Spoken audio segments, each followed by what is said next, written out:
All right, folks, what's up? Here is Ethan, aka Lord Tupperware, giving you a little retrospective on my Arena Open Day 2 draft. It took me 5 attempts to make Day 2. Got there with a pretty sick blue-black sealed deck, double Halo Forager, double Invasion of Amonkhet. Let's see if we can't make things happen here, and you love to see it. I mean, Hoarding Broodlord is exactly the kind of rare you want to open. Gives you a direction, power, all the good things, and we're not really passing very much else. I mean, there's a Volcanic Spite, there's an Invasion of Zendikar, there's a Wrath, but this is a pretty easy Hoarding Broodlord in my mind. A pretty clear next pick here in Elvish Vatkeeper. I like this card a lot. I think if you had some aversion to that, if you really wanted to stay with black and make sure you had cheap black creatures for Broodlord, you could take Aetherblade Agent. But I think this is a pretty straightforward Vatkeeper. I mean, 3 mana, 3/3 that brings along a 2/2 is just awesome. Keeps me in the Sultai colors, which are best. There's the White Invasion, that's fine. The Mutagen Connoisseur, I'm not a huge fan of, and the rest of the commons are pretty junky. Here we've got a kind of interesting decision where I think the best card in the pack is Emoti, Celebrant of Bounty. This card has been incredibly impressive. The 5 mana 3/1 with Cascade, and then makes, mostly if you're playing any of the mana cyclers, but anything with mana value 6 or greater, have Cascade is gravy text, but really just the 2-for-1 aspect of this is awesome. I think I'll take a slight hit in power level here with Deadly Derision. Locks up a good removal spell for me, keeps me in black, doesn't stretch my colors too thin too early, so happy to see that. And then again, I'm going to take a slight hit in power level. Completed Huntmaster is not the best card in this pack by any stretch. It is the only black card I'm interested in, though, and it's a card that I like a bit more than, the data I know is kind of low on this. I think it's at something in the 53% game and hand win rate range. But specifically, it pairs really nicely with Deadly Derision, which I'll want more copies of because you get to turn the treasure token into Incubate 3 if you want. There's powerful cards here for sure. Transcendent Message, Invasion of Vryn, and I think Overgrown Pest. But the issue here, and I think Pest is really the other card I'd be thinking about, the issue with taking Pest is I really don't want to decide I'm black-green this early. Like, if I knew I was black-green, I would take Pest, but I don't. So I'm going to take Huntmaster, get deeper into black, and see what happens. Just trucking right along, again taking slight hits in power level, whereas I think Eyes of Gitaxias is the best card here. I think Nezumi Informant is just fine and is honestly exactly what Hoarding Broodlord wants, right? You want informants, you want Ichor Drinkers, so you've got the cheap black creatures that can power out, a turn 4, turn 5 Broodlord type deal. And those are really the only 2 cards in consideration. I don't think I want to take a Timberland Ancient this early, even if I'm thinking about playing green or even just splashing the Vatkeeper. Failed Conversion isn't quite what I'm looking for, and Inga Rune Eyes has really impressed me. The 4 mana 3/3 Scry 3, and then I've definitely drawn 3 cards off of Inga a time or two. I think Thornwood Falls is reasonable as well as a Sultai land, but I just end up taking what I think, again, is just the most powerful card in the pack, and moving on. A bunch of middling cards here, so we'll just take a black creature that I might end up playing in Flitting Gorilla. I guess you could take Order of the Mirror as a blue 2-drop, but again, don't know what my second color is, so no need to do anything other than take a black card. Here I do take Jungle Hollow. If black wasn't my main color, if I was thinking about splashing black, or I guess I should say if Gloomfang Mauler was either the blue mana cycler or the green mana cycler, I think I could see taking that here. In a similar vein, I'm just going to take Jungle Hollow. If green doesn't end up being my secondary color, I definitely could see a world where I want to splash the Vatkeeper. So I think this is a good pickup. And every black deck is going to want a copy of Unseal the Necropolis, so I see no reason to not take it here. I'm happy to grab that, Tidal Terror rather, as one of those expensive mana cyclers I think you could take, but let's just take a copy of the card that I know I want. Round out the pack here with an Expedition Lookout, a blue 2-drop. Change the equation. This is best of 3, so a blue sideboard counterspell. Halo Charged Scob, which could end up being interesting. Aerial Wing or Astral Wingspan, which I don't anticipate playing. another Expedition Lookout, and a Forest. So a couple things pointing towards us being blue-black, which is the best color pair in the set, so wouldn't be mad about that. I'm pretty mad about Pack 2, Pick 1. This is kind of a dud for us specifically. You know, the best cards here, if this were Pack 1, Pick 1, I think Ozolith is incredibly powerful. Kami of Whispered Hope's very powerful. Stoke the Flames even, though I think I'd hope to not start red in these drafts. I shouted out Nezumi Informant and Ichor Drinker before, and I think I just am going to take my lumps and take the Ichor Drinker here. It's a card I know I want. I know I'm going to play it. Even if I end up black-green, I don't even know if the Ozolith is going to be very good in my black-green deck. I don't really, like, I could take Kami, but I have no reason to think that green is open, so I'm just going to take Ichor Drinker. Feels bad, but let's do it. Okay, this feels a lot better. Get a second copy of Deadly Derision, right? More fixing, more treasures for that completed Huntmaster, and most importantly, more removal, not passing up on anything else.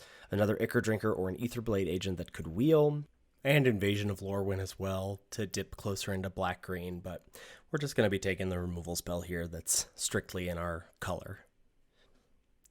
And another one of these rock-solid 2-drops to convoke out Hoarding Broodlord in Nezumi Informant. Not seeing much else. A nice green 2-drop in Streetwise Negotiator, Phyrexian Gargantua as well as a card that has impressed me. Good little 6-mana 4/4 draw 2, but I think this is just another pretty clear Nezumi Informant. Draft has been pretty straightforward so far. Okay, a little bit of a hedge towards blue, I would say, in terms of an early part of this pack. Skyclave Aerialist is just another excellent 2-drop, evasive. If we end up getting any battles we're interested in flipping. I don't have any interest in a second copy of Unseal the Necropolis, and I'd like a Vanquish the Weak, but I don't think it's better than taking a premium 2-drop here like Aerialist. Triples is safe, triples is best. A third copy of Nezumi Informant slots nicely into the deck here. I see this Stormclaw Rager as well, which I think is just worth peeping. It'll inform a pick we make a little later on. The best card in this pack is Phyrexian Awakening, but we're not going to take that. Not going to take a Timberland Ancient either for the green possibility of a splash over the Informant. Pretty junker pack for us. There are, 3 red cards, 2 of which I think are good with Invasion of Argatha and Ral's Reinforcements. Some white cards as well that I don't care about. A blue-black card that I definitely don't care about. We'll take the Thunderhead Squadron. I mean, we're already interested in bodies to convoke the Broodlord, so looking for some blue convoke cards as well, I think makes sense, though Squadron is not the kind of blue convoke card I'm really interested in. And in a pack full of nothing, I'm going to take the Stormclaw Rager here. Like, other than the Skyclave Aerialist, we haven't made any, active picks towards a second color yet, other than, Elvish Vatkeeper towards green. Blue, we have a lot of blue cards for sure, but there is a world where red is really undervalued. That second Stormclaw Rager wheels. We've got a lot of disposable bodies for a red-black deck. I'm not opposed to going there, so I think speculating on it here makes sense. And then Ayara, First of Lochthwain, a card I'm usually terrified to take or just not interested in taking because triple black seems ridiculous. Actually just seems quite doable here because of how heavy black we want to be. And again, all the kinds of bodies that can convoke out Hoarding Broodlord that we're looking for are also great fodder for Ayara as well. On the wheel here, we see a Kite Sail, pick 9 for the sideboard. Ichor Drinker, pick 10 is excellent. A Marauding Dreadship as a possibility towards the red-black life, an Invasion of Vryn over Expedition Lookout, but also that Shatter the Source. The red-black gold card with Stormclaw Rager doesn't wheel, so we just take Corrupted Conviction, the Rona, and then a Mountain. So moving on to pack 3, pick 1, another sort of, eat your vegetables kind of pick that we see. I do see Karuga the Macro Sage. There we go. There's our companion. Well, not really. And it's also, not only do I not really want to take it here because it's expensive, but we also don't have a lot of permanents to trigger it, right? Like a lot of our permanents cost 1 or 2, or they'll be 0 with the Phyrexian Incubate token. So not a ton of permanents for Karuga to draw off of. Plus there's just a rock solid premium 2-drop in Gift of Completion. So go ahead and snap that up here. And the hits keep coming. Pack 3, pick 2, Archpriest of Shadows, hello. 3 black, 4/4 Death Touch, back up 1. Whenever it connects to a player or battle, you return a creature from your graveyard to the battlefield, plus an Ichor Drinker in the pack that could wheel, though we've already got 2. Don't need to worry about a 3rd. Pack 3, pick 3. Deck's going to be very consistent. Get a 2nd copy of Skyclave Aerialist here. Thrilled to see that. Between that and Final Flourish, it is tough. I'm a little less worried about removal given that we do have the 2 Deadly Derisions, but I do think that the Final Flourish would be a reasonable pickup here as well. Eyes of Gataxius, again, great little Seraph's packmate for us. Happy to see that here for sure. And then a Cyber Cryptomancer, another card that I'm like, I definitely want one of. Do I want it in the main deck? Do I want it in the sideboard? That'll be something that I mess around with. I think I end up not including it for match 1, siding into it, and then including it for match 2 onward. So we'll see how that plays out. Meeting of Minds is great. I really wanted, a copy of this, at least one, because of how low my curve is, how much Convoke I have. I don't have a ton of card draw other than, Iara or Broodlord, so nice to pick this up. Pick 7, an Etched Host Doombringer. Again, you'll see this make a lot of appearances out of the sideboard in these matches. Can you believe it? Pack 3, pick 8, Invasion of Amonkhet. What a gift. A true gift. This is the exact kind of draft you want for day 2 of the Open. On the wheel here, another copy of Flitting Gorilla, an Assimilate Essence, little nice counterspell. Oculus Whelp. We do have actually a fair amount of transform stuff with our Incubate tokens. Golden Scale Aeronaut, another change the equation for the board, another Expedition Lookout, and a Swamp. So when we get to deck building here, and in a 17 lands link that I'm looking at, deck 1 is what I start with for match 1, I believe. So I went with triple Expedition Lookout, and in order to enable that, decided to play both Flitting Gorillas. That has some mill for us, as does the Invasion of Amonkhet, Unseal the Necropolis, Halo Charged Scob. So lots of self-mill there, plus the Surveil off the Gift of Completion. I also end up leaving the Ichor Drinkers on the side, just thought the low part of my curve was taken care of. Deck 4, I believe the only swap that I made was cutting a Flitting Gorilla and bringing in Cyber Cryptomancer, and that's what we'll play for match 2 through 4. So as we get to the matches, we'll be playing them at 2x speed, chatting through the games on the sideboard. Hope you enjoy. All right, so my apologies here, folks. I was so excited to start playing that I forgot to be recording. So we missed a pretty good opener here and dropping a Nezumi Informant on turn 2, facing off against our opponent's Rouse Reinforcements, which is a little awkward, right? Because we don't really want to trade off here. We want to have our Informant to be able to convoke out the Broodlord that's in our hand. But yeah, and then it gets picked off. We take the 4 from the Invasion. We take the 1 to the Informant, which is going to fall there, and just getting stuck on lands here is so bad. So I decide to go ahead and flip our 3/3 off of the Eyes of Gataxius. They attack into the 3/3 here, so I assume they have some removal spell. They do. Gets hit with the Volcanic Spite. They do decide to bottom a card and draw. Bladed Battlefan goes, so they really want to get that Invasion of Urgatha hit here. And I should have, I think, played the Flitting Gorilla here. Not that it would have ended up mattering, but just, as you'll see, I just end up getting choked on mana really hard. Actually, sorry, what I should have done was played the Flitting Gorilla last turn, but I would have gotten got by the Bladed Battlefan, right? Go ahead and block my 2/2 into their 1/1, etc. Wouldn't have mattered. Stuck on mana against this aggressive start just isn't going to do it.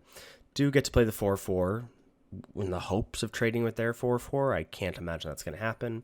We do top the Deadly Derision, again, in the hopes of being able to pick off something, ramp our way to this Hoarding Broodlord, but it's a lot to ask, for sure. And another Invasion of Urgatha. That's going to deal 1 to the Scob, going to take down their Invasion of Asgul. And now they're taking down this other invasion with their prowess 5/5. I mean, I don't know what I'm hoping to do, but chumping their 5/5 isn't it. So now I've got a Deadly Derision. I can't really hope to double spell in any way. So just gotta hope that we can I don't know, pick one off, trade with another, hold off the rest of their team with this 4/4. Well, prowess, there it goes. And menace is what's going to be added to the table here with this beat stick. Plus Judith. I mean, I think I pack it in here. I want to pack it in right now, looking at it in retrospect.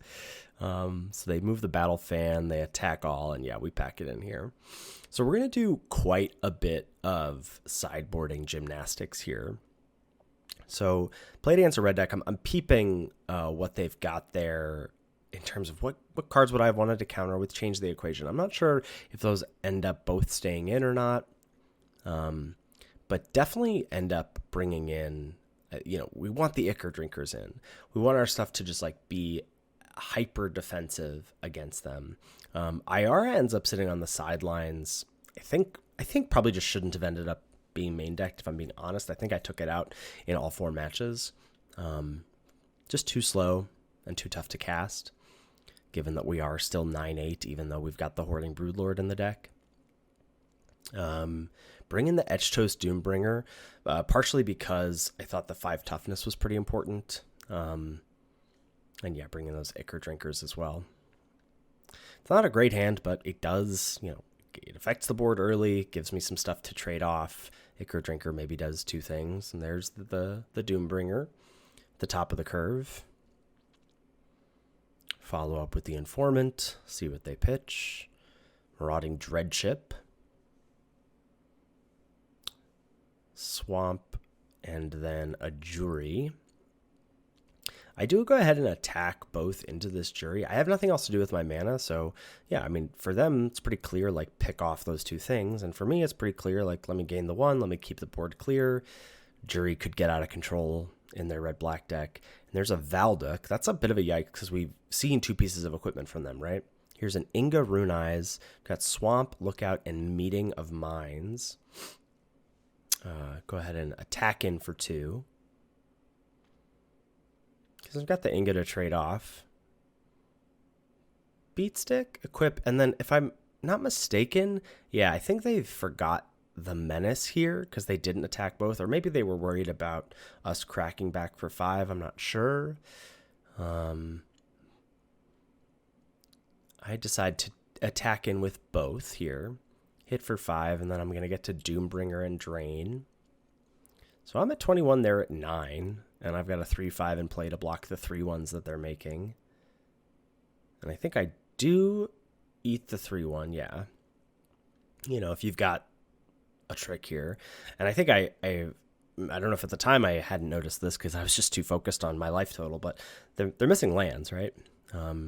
So all the more reason for them to have wanted to connect with the beat-sticked Valduk last turn. They play a Prankster.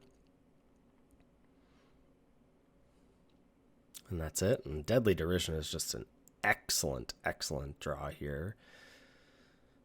I'm going to go ahead and attack all. It looks like they go for the Battle Fan.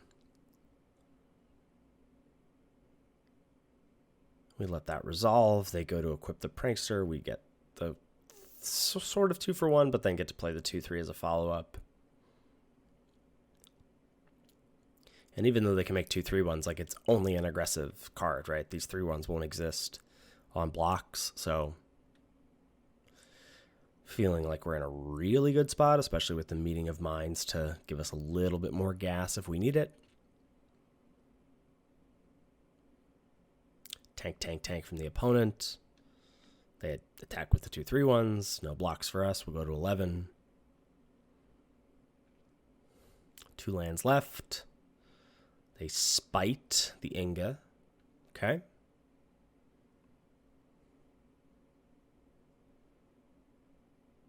And they do go ahead and bottom something and top, but no land still. And Deadly Derision 2 off the top is a nice top deck there, but I feel like we were in a pretty commanding position that game.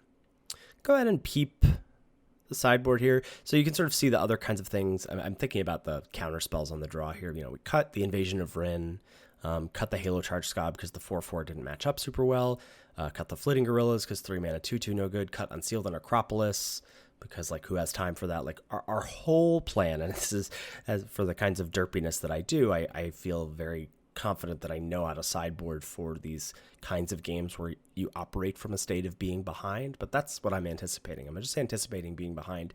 And usually I don't like keeping counterspells in on the draw against assertive decks, but I feel like I can get enough tempo with the battles and stuff, being able to combat those with the red targeted counterspells. So here we got an Expedition Lookout, 2/3.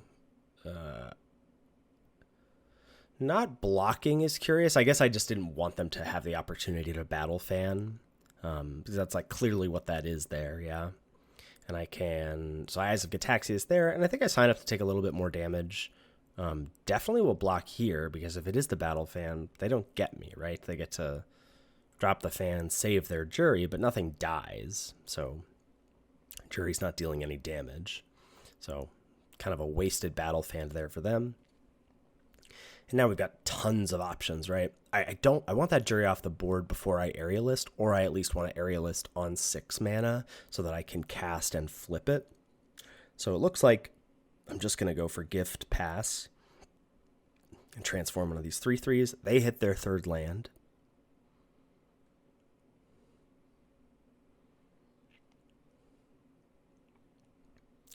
Gotta decide what they want to do here. They get a Valduk, okay.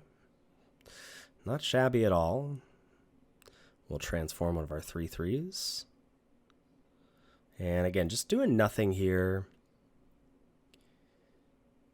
And I think I have to respond here because the Valduk thing happens at the beginning of combat. I guess I could have let it move and then they would have had to remove it, but whatever, not a big deal. Their Ichor Shade will get large. All right, Inga Rune Eyes is the draw for turn. We go ahead and play the Aerialist and flip it. Get out of the jury range of getting pinged. And we hit that land drop for turn. Or not for turn, but off of the Phyrexian flip on the Aerialist. Go ahead and play the War-Torn or War-Trained, the 4/3 Menace. Counter Informant is interesting. Forget what I end up doing here. I think I end up bottoming one counterspell and drawing the other plus the Informant, because they've got 3 cards in hand still. They've been stuck on lands. I imagine there'll be something. Like, I just want to be able to be a little warm and fuzzy here against their draws. So we'll hold up the Deadly Derision.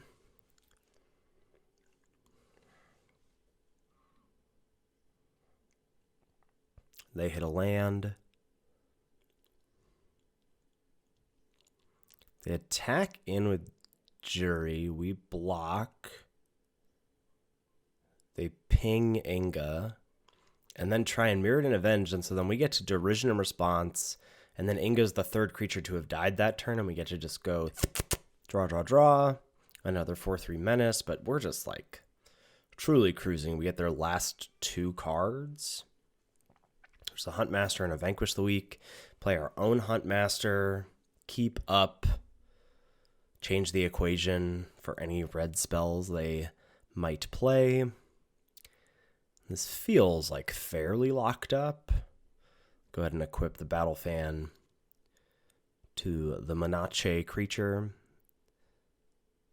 And they're going to push with a 5/3 and a 2/2, but we're just on Operation Preservation. So 3/3 and a 1/1 in front of the Menace.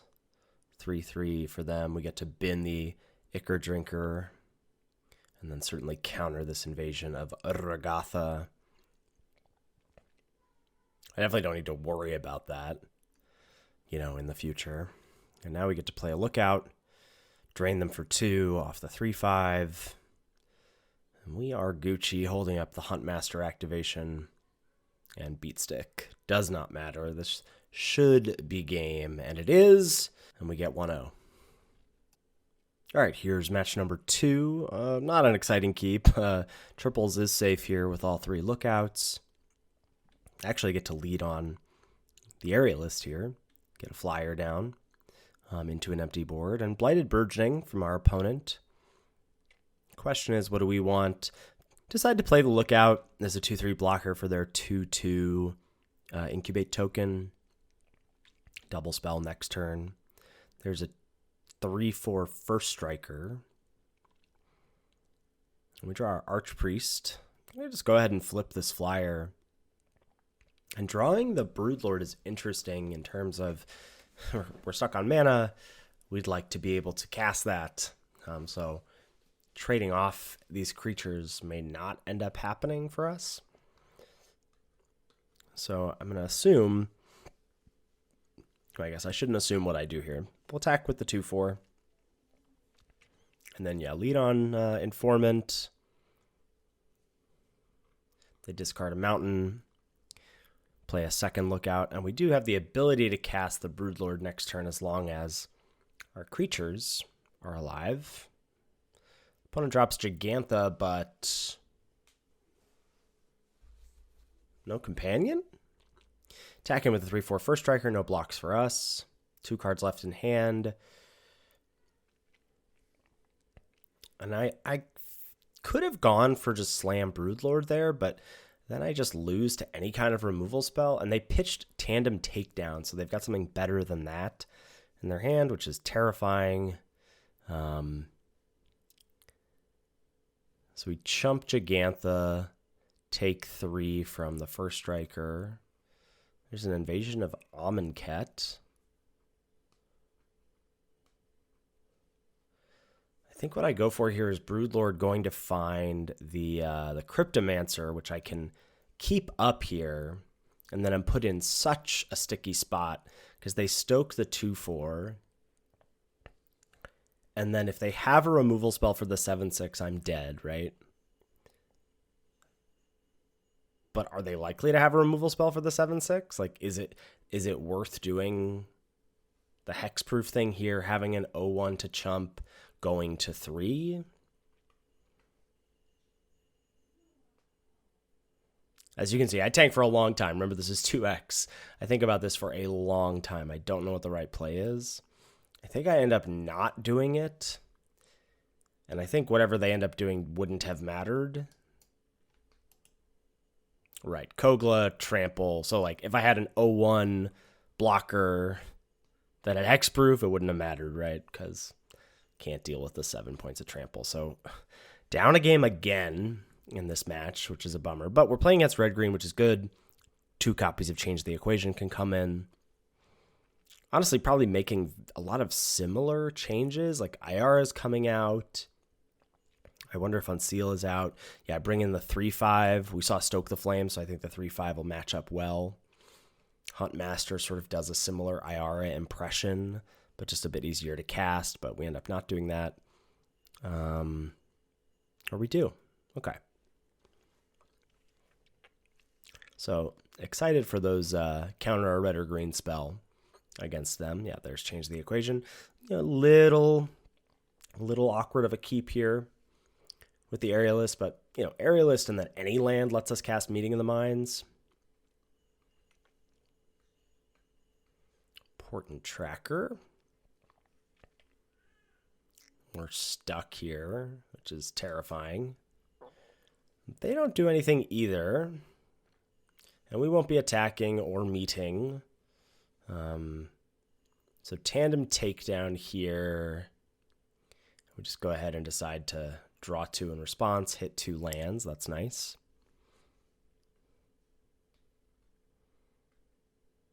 All right, rip the Swamp.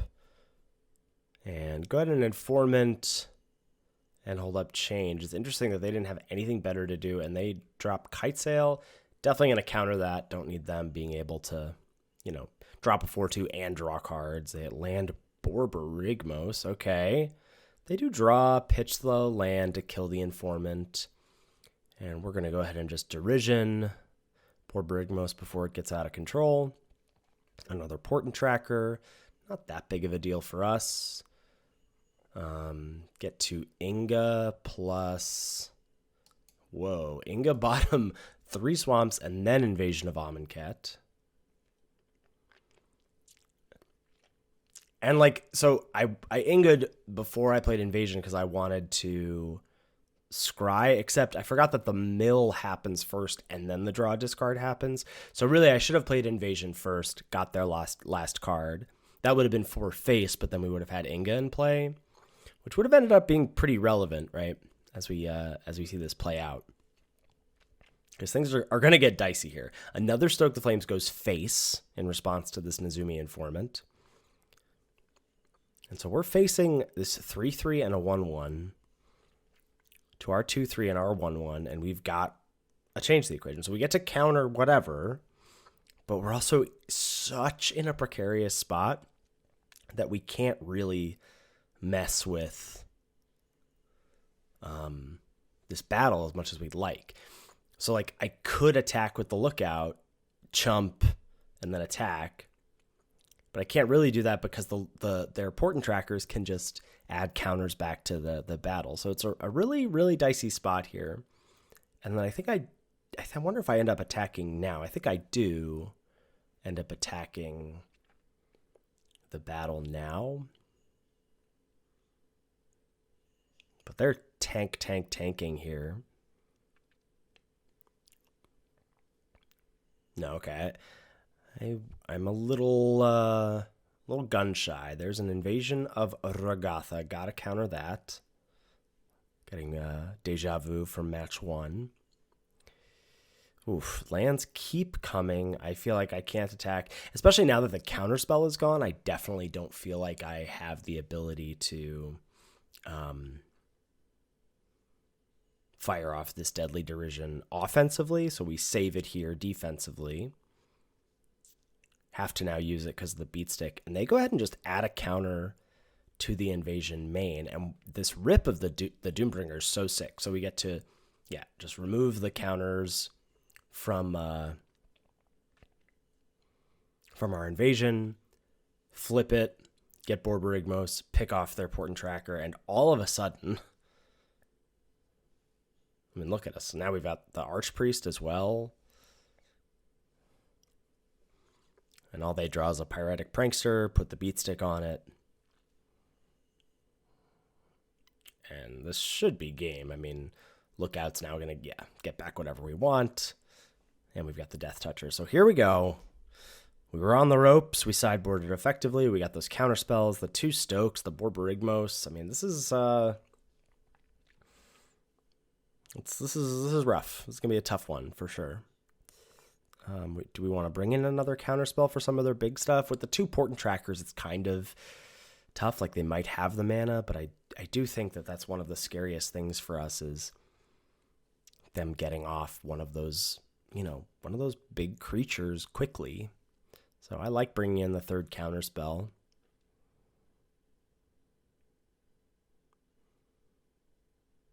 Unseal the Necropolis on the side, the 2 Flitting Gorillas on the side. Halo Charge Scob on the side. See what we can't get done here against Hardcore Henry in Game 3. Must mulligan this hand, cannot keep. And this is a totally reasonable keep. And looks like what I end up doing is shipping the Informant. One of the Lookouts. I do end up keeping the Archpriest, which I think is totally fine. All right, Placid Rottentail I'm not worried about. Okay, Rouse Reinforcements. Bunch of 1/1s, again, not worried about. And we draw a change the equation. Go ahead and drop the Lookout. Seems good to me. They play a Prankster and no attacks, and they're down to 3 cards in hand, and I'm feeling just excellent. Nezumi Informant. They discard a Valduk. Play a Forest. They flip the Prankster. And I think I trade because, no big deal here. I get to play Gift of Completion and hold up either flip or change. And here's the whammy is I try and counter the 4/4 dragon with my counterspell for red or green things. But the dragon costs 7, change the equation, can only hit things that are 6 or less, which is just terrible. And now I'm really struggling. I gotta find Deadly Derision fast, right? We cast Meeting of the Minds. In response, they play a Moloch, which is really scary because now they're digging towards, not only is the dragon a problem, but they've also got, we know they have other things that are problems too, right? They've got 2 other large monsters. So we have to keep up Change the Equation basically the rest of the game while digging for Deadly Derision, which we also still can't cast because we need a second swamp. So things not going super great for us. We're going to get hit for 4 more by this dragon here. We do get the Doombringer. Again, I cannot tap out of Change for now, at least. Play a Huntmaster, but clock's ticking here. They flip their Incubate token. Hit in for 4 again. We go down to 3. They play Gigantha, which I think at this point I just feel priced into countering because of the mana. I'm not sure that it matters, but it is large. Play the Doombringer just to gain because it buys us an extra draw step. Not sure what I could find. I mean, I guess I could play the Aerialist to chump, but Invasion of Ragoth is going to get it done for our opponent. All right, here we go for match number 3. Nice little opener. Nice to be on the play. Lead with a swamp. No action just yet, but none from our opponent either, so we'll drop the Invasion of Amonkhet. Looks like just milling lands, mostly. Yeah, lands for us, and a Preening Champ available from our opponent. A little Kami of Whispered Hopes for them. You know what they say, bolt the bird and derision the Kami. That's the old saying, right? But then they drop Goreclaw, which is yikes, and like, should I have waited? I don't know. We'll see. Play Inga, bottom, with the 2/3 in the land, but top the flyer. And then Informant. Threatening the double block, then pitching Volcanic Spite makes sense because they're missing red. I think we're, again, oh, okay. So I decide to not block, just sort of realizing this must be something, and it's tandem takedown, so they fire it off anyway. We play the Aerialist, attack for 1, and looks like we're going to be playing Meeting of Minds. Take 5 again, go to 9. Gonna have to find something for this Goreclaw, or at the very least flip this this invasion. They play a Rona, okay. Draw Eyes and Cryptomancer and another battle. This time Invasion of Rin. Peeping to see what I can get if I flip this invasion, but I'm not there yet. So it looks like we're just on dig. 3 islands is the draw there.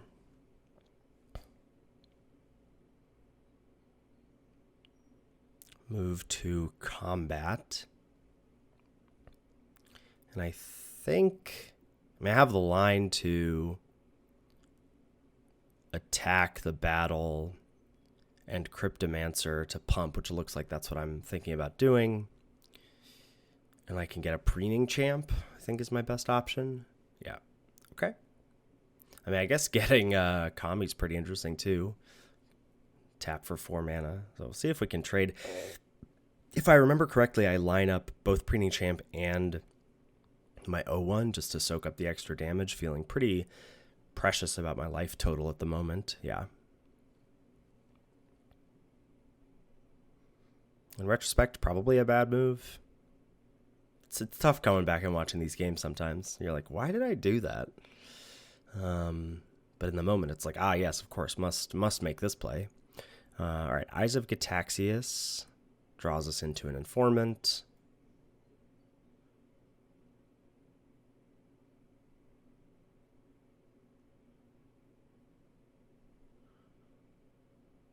And they can flip their Incubate token, so I can pressure my invasion or not. Like, it's nothing I really need to double yet.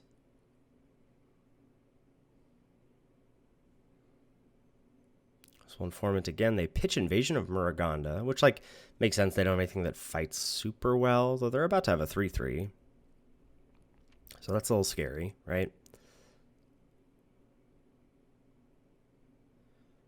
Tank, tank, tank from them. Flip the incubate.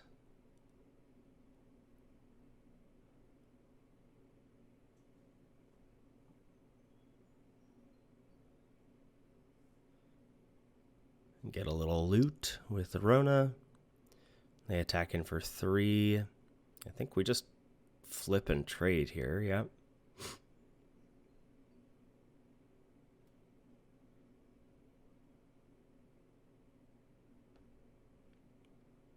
Wren and a Realm Breaker. Okay. They mill 3 and get either land or Skeeter. And then we're able to, in theory, just kill Wren. I think I just send all, actually. Like, assuming they have removal for Aerialist. Want to make sure that we get this Wren dead. They eat a 1/1 token.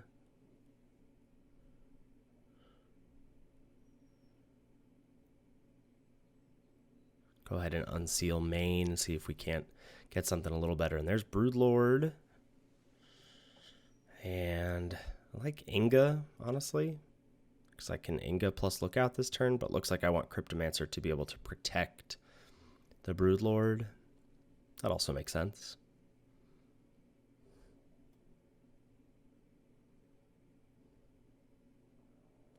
They finally find their Teamer lands. There's a Tangled Skyline.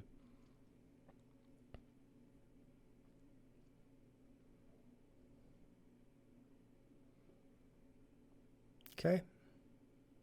Ooh, and we get their last card. Man, these informants have been gas. Another Tandem Takedown. Okay.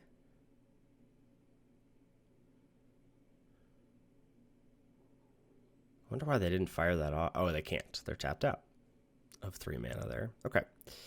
So, making sure that we have the ability to cast our Cryptomancer. Archpriest, probably pretty good to go get. I mean, probably no wrong way to eat this Reese's. Deadly Derision is our only other removal spell. That's also probably worth grabbing to deal with this Rona. If it ever flips. But feeling pretty darn good about our spot here. Not sure what the opponent's tanking about. They flip their 5/5. They draw. Discard a land.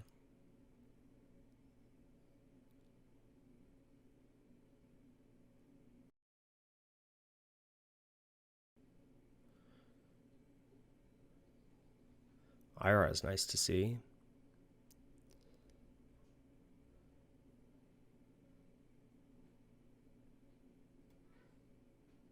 And I think I play pretty defensively here. Yeah, only send the Lookout, which is now unblockable.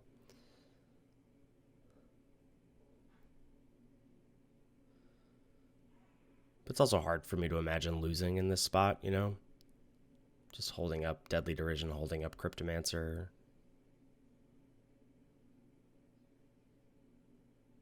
I guess not currently holding up. Oh no, I'm still holding up Derision because it has Convoke.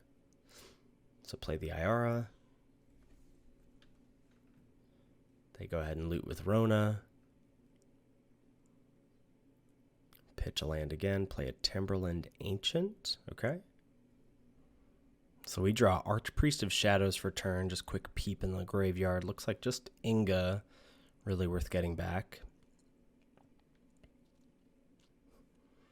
Will they, won't they, will they, won't they? It's nice to be playing against not base black or white, so you don't have to worry about overextending into wraths like this. Just get back Inga, bottom, top the 2/3, and yeah, they're off it. And we also will get to flip the invasion to be able to double Deadly Derision. So flitting Gorilla out, I mean, the amount of times that I'm cutting Gorilla, the amount of times I'm cutting Iara, I think there's some deck building issues, some just inherent deck building issues with this 40. Again, sort of some standard things of like take out one of my card draw spells on the draw, bring in a better defensive creature, in the 5-mana 3/5. The counter spells against them seem medium good. I don't know.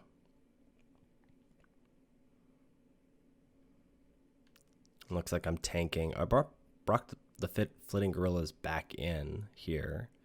Looks like I thought that evasive flyers were okay, and yeah, cut the Iara. Okay.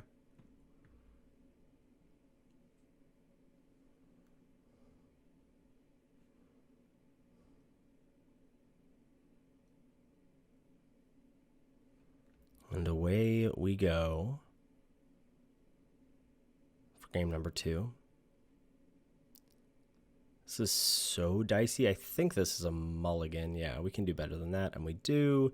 Ship a land here. A couple 2-drops with the Archpriest.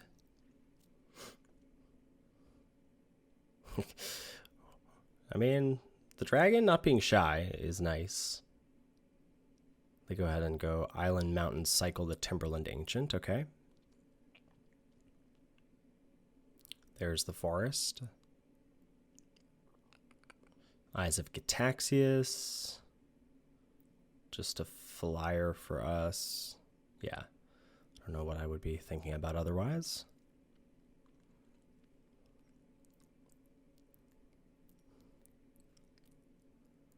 Opponent gets land number 4. Double green here. Invasion of Perulia.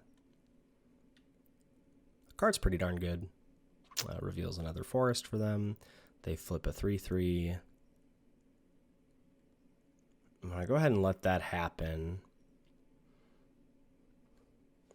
Awkward to not hit a 4th land.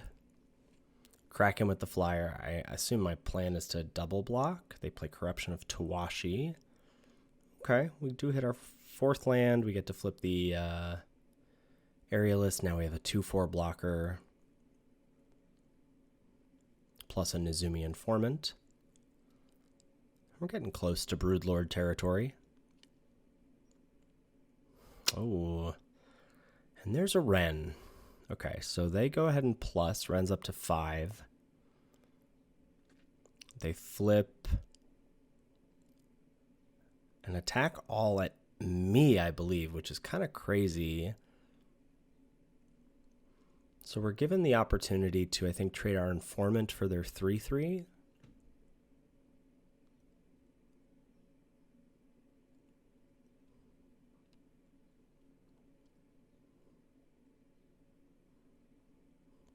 And then take 7.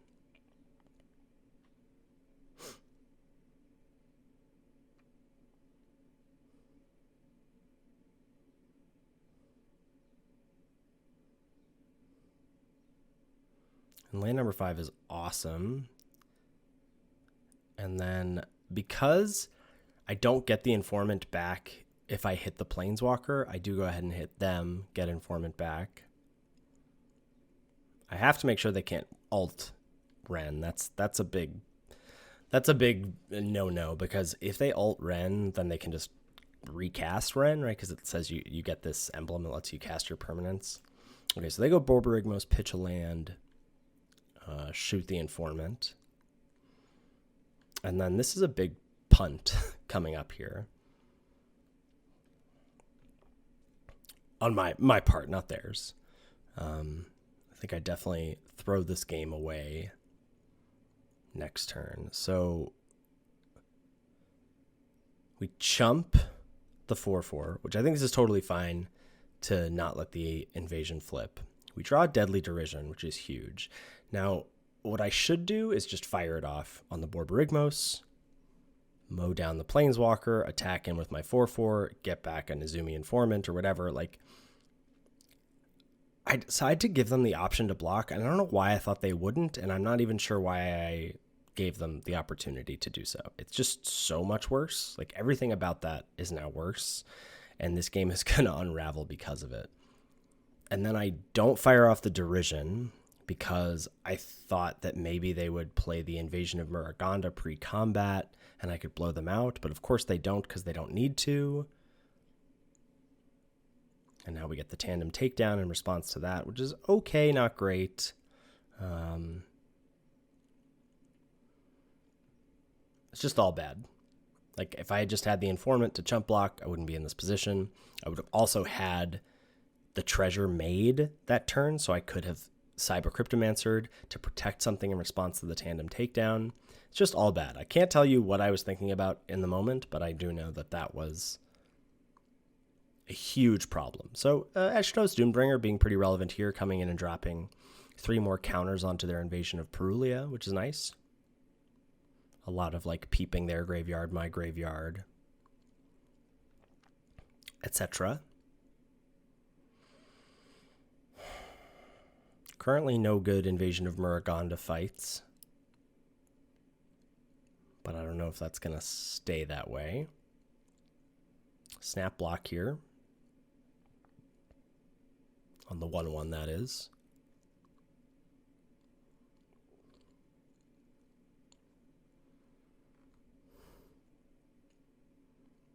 And then they Volcanic Spite, which is okay. They're basically turning the Spite into a 4/4.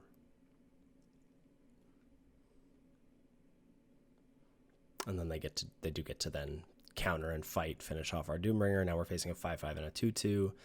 We're still stuck. They still have their invasion that they can flip, or they can just really start sending face.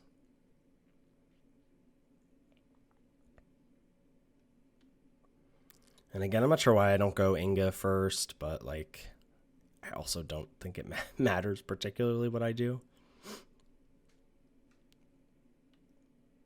I think I've punted this game away enough.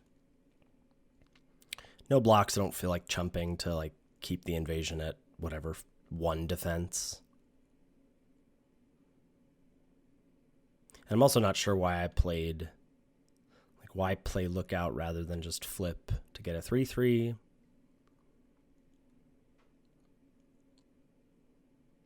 Yeah, them getting to draw off their flipped battles is nuts. Here's Rona. I'm even dejected now. Like, yeah, I mean, are we dead? Probably not immediately, but like, I really hated how that game played out, and it's always terrible to know that like you're the reason that you lost, like a decision you made, and I can't even, in retrospect, I don't even know why I gave them the choice for that attack. So deep breath here, going into game 3, really trying to stay alive for draft number 2.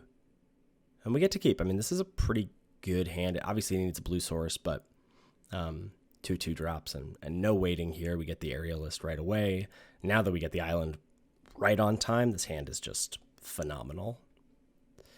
There's Port and Tracker.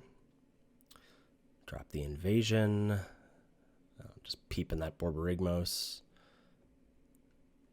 Hit in the air against our battle. And Ren isn't really going to matter here for them. They get a 3/3. But that 3/3 is, doesn't have reach. It's got X-proof. Doesn't have reach, though. So finish off the battle. Get a Borborygmos. Kill their Port and Tracker. Like,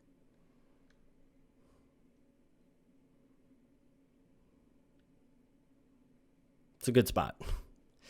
It's a good spot, I gotta say.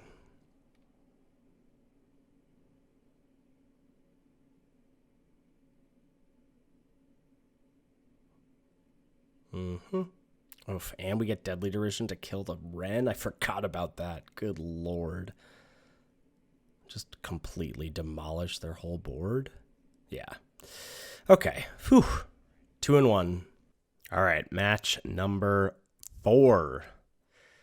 Not the best opener, but, castable and can potentially drop the Iara on turn 3. And it looks like we're playing against a blue-white Knights aggressive opponent. We lead on the Informant. A second 3/1 is tough to see. Here's an Iara. Get a little gain and drain action. Land number 4 for the opponent. And it just feels like this is the turn where the action of the game hinges, Like, do they play Protocol Knight and bash for 6? Do they... Okay, it's similar. It's Bola Slinger. They tap the 1/1. And I think we just have to take the trade here, right? Our whole game plan needs to be about preservation of our life total. And unfortunately, we just whiff on a 4th land, whiff on our 2nd color here. So if we don't make any moves in that regard, in that department here soon, we're going to be down a game again at the start of this match, like the start of many previous matches. They just play land 5 and do nothing. We play Unseal, only get back Iara, do not find a land again, play Iara, get the drain. It's still possible we could draw out of this if they don't have anything, but they do draw into more action with Meeting of Minds.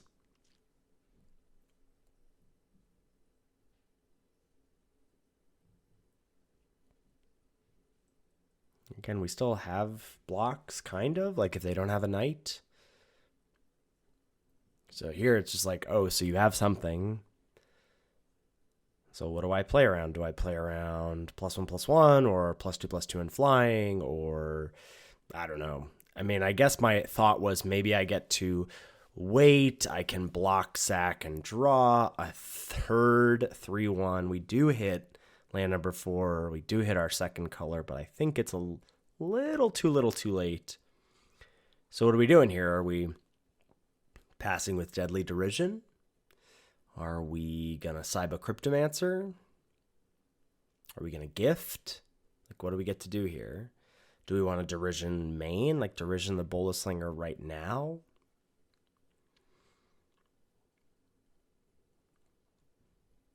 I truly don't know what the right answer is. I think I just want to Derision the Bolas Slinger now. As you can see, I'm just like paralyzed with a lot of options. What do I do? End up going for gift. I think this is wrong in retrospect. I mean, I don't think anything matters. I think we're just too far behind, period. But I think I should have killed the Slinger. Maybe I was thinking... Yeah, I don't know what I was thinking, because I just don't have blocks here, right? Oh, they go for tap. We can Cryptomancer in response. We have a 3/4. And then we can block. Okay, so, I mean, we get to, in theory, eat the Bolas Slinger, trade with a 3/1, but no, they have Zalfrin Shapecraft. Of course. Everyone's favorite card. So we trade. We're at 3. We still can't make anything happen. I mean, we can look out and flip the incubation token, right? So if they have nothing, we can trade and survive, but I have to imagine that's not going to be the case.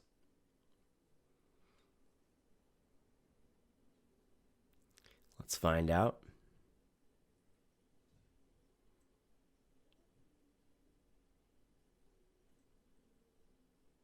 And Cyber Cryptomancer. Okay. Bin that. They have a 4/4. Okay. Should just go for kill the thing. Okay. Question mark? Are we stable here? Could it be? 4 cards in hand? What could this possibly be? Okay, we'll play our Death Toucher.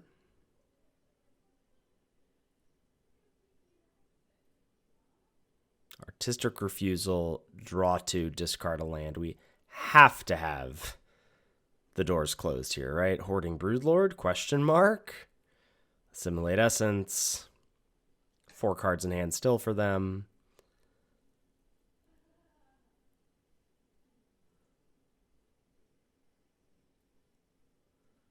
Okay, Invasion of Vryn. Couldn't possibly, right? Okay, there's a flyer. They draw a spell, not a land. We have one. We can flip. We play a land. We're at 1. Okay, I mean, it's parity, right? No. Okay, Bolas Slinger number 2. Going to slam the door here. All right, we're down a game, but we've faced aggro decks before. We can be okay, right? Make all the same sideboarding. Iara out. Iara probably, like I said, should just not have been in this deck. The Flitting Gorilla's out. The Ichor Drinker's in. They play nicely against the 3/1s. I don't get to do any counterspell stuff, and my instant speed interaction against them isn't great. But otherwise, I feel like we can get it done. Yeah? Yeah, we can get it done. All right, I would like to play first. This hand is a beaut. 2-drop, 2-drop Inga. Ramp out the Broodlord. We're going to be Gucci. Opponent plays their Cavalier. That's fine. We drop the Informant. And I think attacking is reasonable, right? We're either blocking or we're either going to, put the Informant in front or we're not. I don't love how much they're tanking on the discard here, but maybe I do. They ship a Bowl Slinger. That's good. One less they'll have to face. There's a Billy Rider. We take 3. We draw Deadly Derision. Just play the Inga here.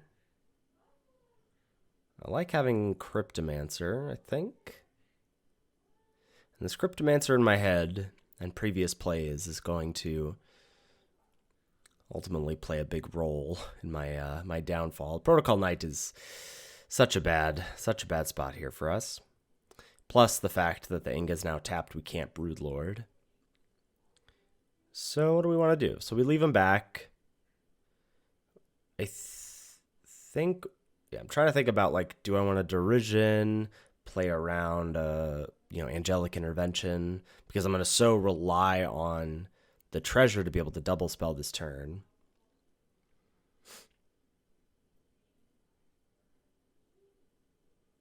Ultimately decide to pass.